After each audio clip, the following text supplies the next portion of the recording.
नमस्कार मित्रों, VS Hindi classes में आपका स्वागत है।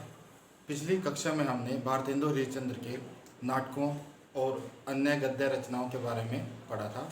अब आज की कक्षा में हम इनकी काव्य रचनाओं के बारे में संक्षेप में जानेंगे। ये एक यूजीसी नेट के लिए आपकी रिवीजन क्लास है। आइए हम देखते हैं। इनकी लगभग 70 रचनाएँ हैं जो काव्य रचनाएँ हैं इनकी, पर हम इसमें कुछ इम्पोर्टेंट ही रचनाएं पढ़ेंगे और उनके सनों के बारे में याद करेंगे। देखिए, सबसे पहले भक्ति सरस्व 1871 में प्रेम मल्लिका। अब आप इनकी जो रचनाएं देखिए, प्रेम प्रेम आएगा और इस तरह प्रेमचंद के भी जो कहानी संग्रह उनमें प्रेम शब्द आता है जो उनका संग्रह है।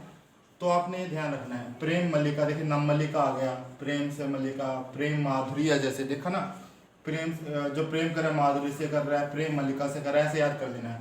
ये 1875 में और ये भी 1875 में। फिर क्या हुआ, जब प्रेम मल्लिका से और प्रेम माधुरी से किया तो क्या हुआ, तो तरंग उत्पन्न हुई, प्रेम तरंग उत्पन्न हो गई 1877 में। फिर उसके बाद प्रेम तरंग में क्या हुआ, प्रेम प्रताप 1876 और 1877। ये दोनों मतलब इन दोनों सनों के बीच में है। ठीक है। होली, जो होली है 1879 में। उसके बाद मधु मुकुल।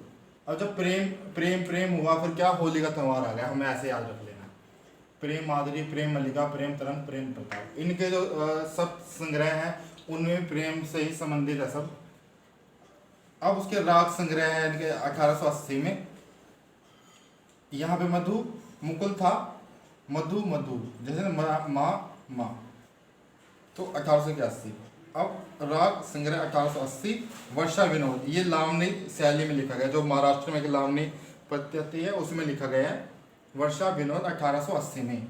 अभी आपसे प्रश्न पूछ सकता है कि जो वर्षा विनोद की किस शैली में लिखा गया, तो लावनी शैली में।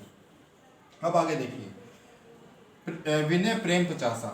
देखिए यहाँ भी फिर प्रेम आ गया। तो आप मान लो अगर आपको कोई ऑप्शन नहीं दिख रहा, तो अगर दिखे तो हरिश्चंद्र है तो आप कर सकते हो। मतलब आपका ये रहता है कि 50% से 60% सही होने का अनुमान रहता है। और 1881 में आप फूलों का गुच्छा। अब फूल भी प्रेम से संबंधित है, जब हम किसी प्रेम करते हैं फूल देते हैं तो फूलों का गुच्छा। फिर प्रेम फुलवारी 1883। फूलों गुच्छा था जो 1882 में था। और फिर उसके बाद कृष्ण चरित्र है जिन्होंने लिखा है 1883 में। ठीक है। उसके बाद दान लीला है इनकी रचना, तन्मय लीला है, लीला कर रहे हैं जैसे। नए जमाने की मुकरी, मुकरी शैली में लिखा है। नए जमाने की मुकरी, ये इसी है मुकरी शैली में है। सुमना अंजलि। उसके बाद बंदर सभा, ये एक व्यंग्य है और इसकी शैली पेरोडी। ठीक है। उसके बाद बकरी विलाप, ये भी एक व्यंग्य रचना है। उसके बाद इन्होंने एक समाधीन मधुमास, समाधीन मधुमास में क्या है, ये गाली शैली में आती है। उसके बाद एक प्रातः स्मिरन, उसमें क्या है, प्यार शैली में आती है। तो ये इनके जो काव्य कृतियाँ थी उसके बारे में। आगे इनका जो मिस्र में भारतीय सैन्य की विजयों के उपलक्ष्य में इन्होंने क्या लिखा था, निबंध काव्य। यह विजयनी विजय विजंती, विजयनी विजय विजंती। उसके बाद देखिए इन्हीं से संबंधित है इनके सब संग्रह हैं। कौन कौन से, देखो ये प्रेम फुलवारी 1883 में है। और उसके बाद प्रेम प्रताप 1877 में है। प्रेम अश्रु वर्णन, देखो ना, प्रेम प्रेम प्रेम प्रेम, इस तरह प्रेम मल्लिका, जैसे हमने उसके उनके वहाँ पे देखा ना 1875 में प्रेम मल्लिका।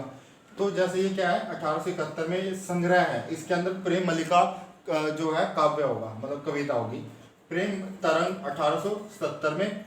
प्रेम सरोवर है। फिर 7वें नंबर पे सप्त है ना, देखिए सप्त संग्रह है। 7वें नंबर पे प्रेम माधुरी है। इस तरह हम भारतेंदु के जो काव्य रचनाएं हैं हमने वो भी एक संक्षेप में जान लिया। ये आपकी जो आने वाली परीक्षा है उसके लिए उपयोगी रहेगा।